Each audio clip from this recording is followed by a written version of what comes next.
Halo, assalamualaikum. Dalam video kali ini saya akan menjelaskan tentang pengertian stratifikasi sosial dan unsur-unsur apa aja yang membedakan stratifikasi sosial. Dalam KBBI, stratifikasi sosial adalah merupakan pembedaan penduduk atau masyarakat ke dalam kelas-kelas secara bertingkat atas dasar kekuasaan, hak istimewa, dan prestis. Menurut etimologi bahasa, stratifikasi berasal dari bahasa Yunani, yakni stratum yang berarti lapisan sosial atau pelapisan sosial di masyarakat. Sedangkan sosial merupakan suatu aktivitas yang berkenan dengan masyarakat. Jadi dari kedua pengertian singkat tersebut, stratifikasi sosial dapat didefinisikan dengan sebuah pembagian kelas sosial di dalam masyarakat.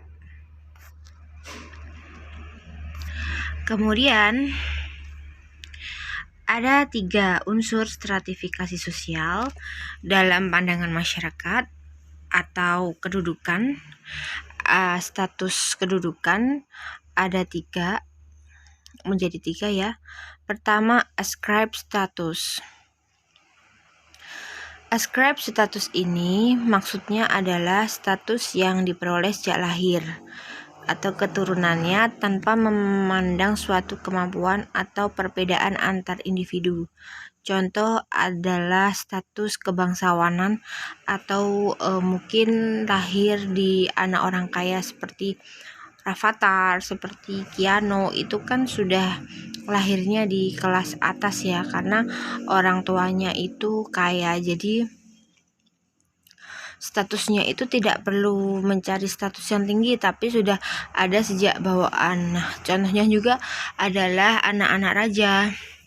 Tanpa mereka berusaha dengan kuat itu, anak-anak raja sudah punya status sosial yang tinggi di dalam masyarakat. Kemudian achieve status atau ascribe status itu berbanding terbalik dengan ascribe.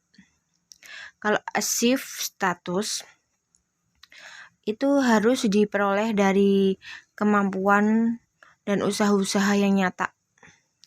Jadi kalau ascribe itu mereka punya privilege. Kalau achieve itu mereka nggak punya privilege, tapi mereka punya usaha-usaha yang nyata dan disengaja untuk memperoleh suatu status. Contohnya adalah dokter, spesialis, profesor, guru besar, itu adalah achieve status. Jadi mereka harus berusaha sekuat tenaga.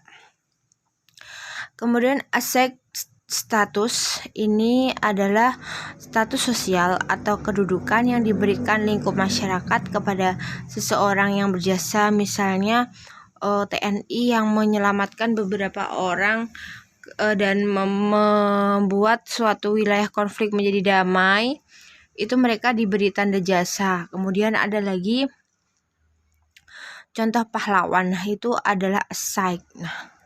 Jadi ascribe itu dari lahir, achieve itu yang diusahakan, aside status itu diperoleh dari jasa mereka untuk masyarakat.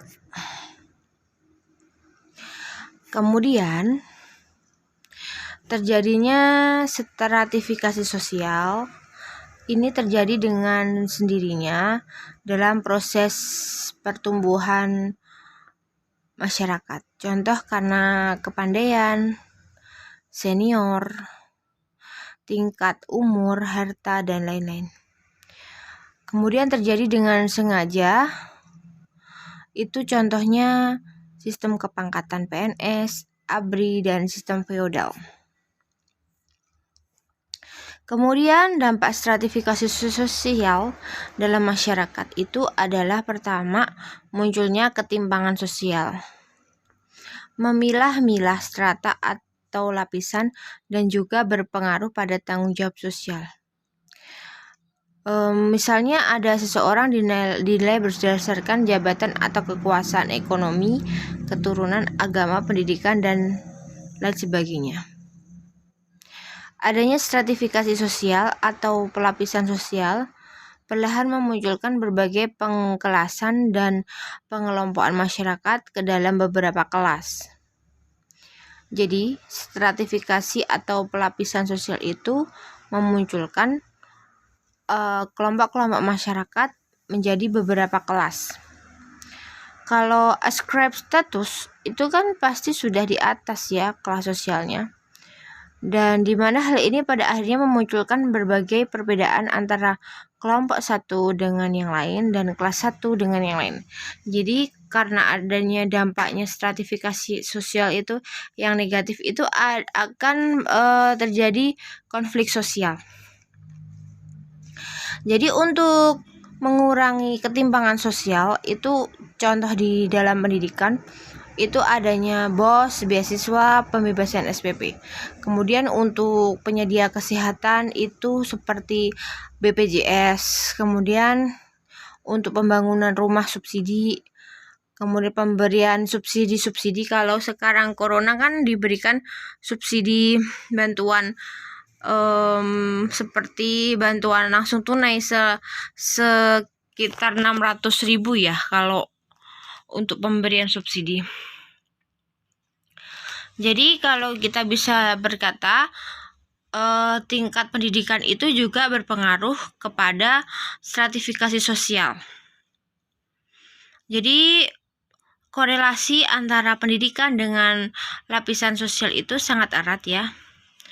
Contohnya pemerintah itu dapat mendorong niat masyarakat dalam menimba ilmu lebih dalam serta memberikan sarana pendidikan yang terjangkau untuk semua kalangan masyarakat. Jadi kalau Dinas Pendidikan itu mengeluarkan kebijakan yang pro rakyat kecil itu atau yang punya strata yang kurang masih di bawah itu dapat meningkatkan kesejahteraan masyarakat. Kemudian masyarakat itu agar ikut andil dalam memperbaiki sistem pendidikan di suatu daerah. Oke, itu saja dari saya. Semoga stratifikasi sosial dalam pembahasan ini bermanfaat dan terima kasih sudah menonton.